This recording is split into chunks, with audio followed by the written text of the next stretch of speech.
Une vieille âme dans un nouveau monde. J'ai trouvé un texte qui parlait des vieilles âmes dans un nouveau monde sur le plan de la fatigue. Ce texte m'a parlé et il exprime encore plus que ce que je pense l'avis de beaucoup de personnes qui viennent me consulter en annales akashiques, où il y a chez les vieilles âmes une difficulté à s'inscrire dans le monde et une dureté à en percevoir les contours, à s'en sentir chez soi dans le monde et totalement extérieur au monde qui nous entoure, à pouvoir aimer ses proches, les adorer même, et ne pas se sentir à sa place quand on est avec eux, avoir des amis, mais être dans l'impossibilité de communiquer avec eux, avoir plein de rêves dans la tête et avoir un mal fou à les concrétiser, se savoir capable de tout incarner, de tout être, mais ne pas arriver à faire le premier pas. À savoir qu'on est une très vieille âme, qu'on a engrangé beaucoup de savoir sur de nombreuses vies, mais être rongé par le doute et le manque de confiance en soi.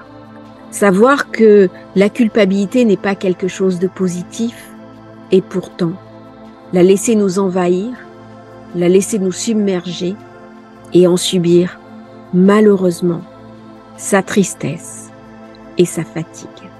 Et si ma vieille âme était fatiguée, qu'elle n'en puisse plus, qu'elle n'arrive pas à avancer, qu'elle ne comprenne pas autant le monde, qu'elle ne voit pas pourquoi nous avons été chassés du jardin d'Éden, tout ça pour une pomme. Pourquoi quelque chose a été perdu? Pourquoi quelque chose doit être restauré? Pourquoi la souffrance du monde? Ce fut la question de Moïse. Moïse a regardé le divin et il lui a demandé « Pourquoi est-ce que tu punis le juste et est-ce que tu récompenses l'injuste ?» Eh bien, il y a un plan qui existe, un plan plus grand que nous et un plan auquel nous n'avons pas forcément accès. Quelque part, tout a commencé à un moment. Au fond de nous, il reste ce moment précieux de la création de notre âme, ce moment précieux où nous avons quitté la source, où nous avons été exilés. Et si nous avons été exilés, c'est dans un sens pour que la source puisse se manifester. Nous sommes, à titre personnel, une des manifestations de la source, une des manifestations du divin. Alors si nous sommes cette manifestation du divin, pourquoi est-ce qu'il n'y a pas plus de solidarité entre les êtres? Pourquoi est-ce qu'il y a autant de divisions? Pourquoi est-ce qu'il y a des frontières? Pourquoi certains profitent abusément des autres? Pourquoi il n'y a pas plus d'amour, plus de lumière? Pourquoi autant de ténèbres? Et pourquoi autant de haine? Qu'est-ce que l'ombre? Qu'est-ce que le mal, demande la vieille âme? Pourquoi cette dualité? Et elle comprendra alors que la lumière ne peut exister sans l'ombre sur laquelle elle va se réfléchir, qu'elle est invitée à rétablir une sorte d'équilibre et que cet équilibre n'est pas la disparition de l'ombre, elle est au contraire sa réduction par plus de lumière qu'elle va irradier. Nous sommes tous invités à l'intérieur de nous-mêmes à irradier plus de lumière, plus d'amour, plus de bienveillance, plus de tolérance et apporter cette lumière au monde. C'est le rôle des vieilles âmes. Au-delà des mots, au-delà des concepts, au-delà même de qui nous sommes et de ce que nous sommes, nous pouvons nous connecter sur notre monde intérieur et le rendre réel à l'extérieur de nous, à condition toutefois que nous fassions ce chemin tellement important pour nous de prendre confiance en nous. Qu'est-ce que le mal?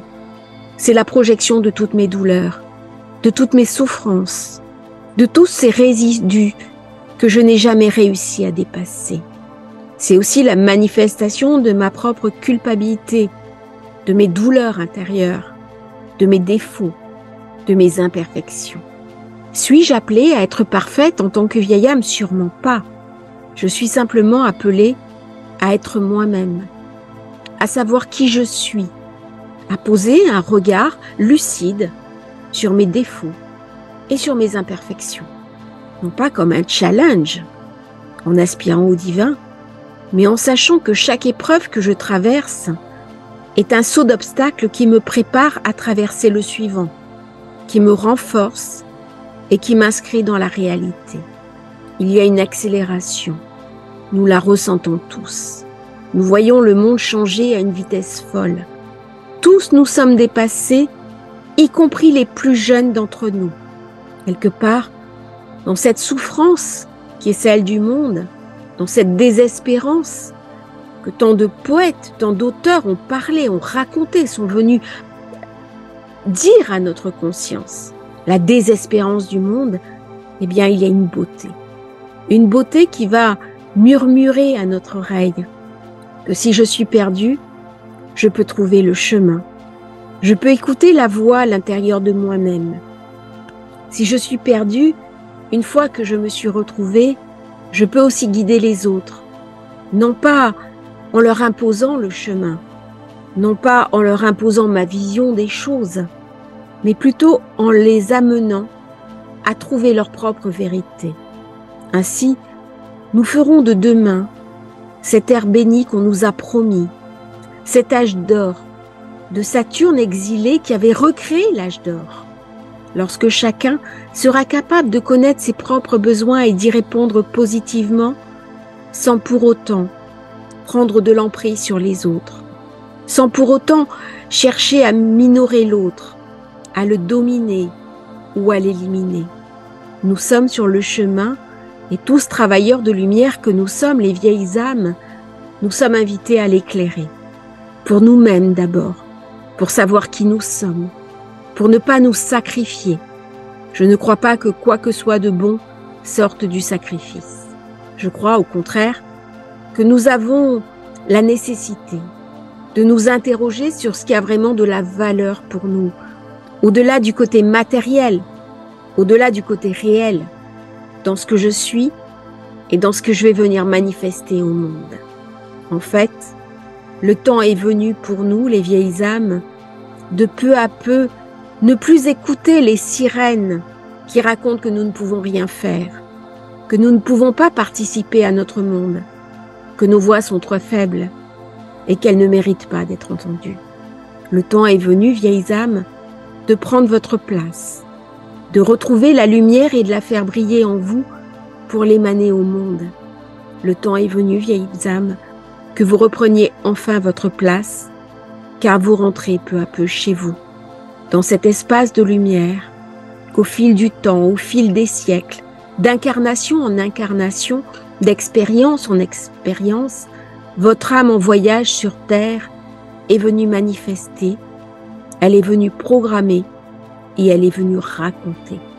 C'est le moment, vieilles âmes, de raconter ce que vous êtes et de l'offrir au monde pour que tous ensemble, nous participions à quelque chose de plus grand, de plus lumineux, où les âmes vont être heureuses et où enfin, nous allons comprendre, après avoir beaucoup parlé de karma, le sens auquel nous sommes appelés, découvrir enfin notre dharma, notre plus belle lumière et notre aspiration à tous, comme une âme lumière venue sur terre, effectuer un merveilleux voyage.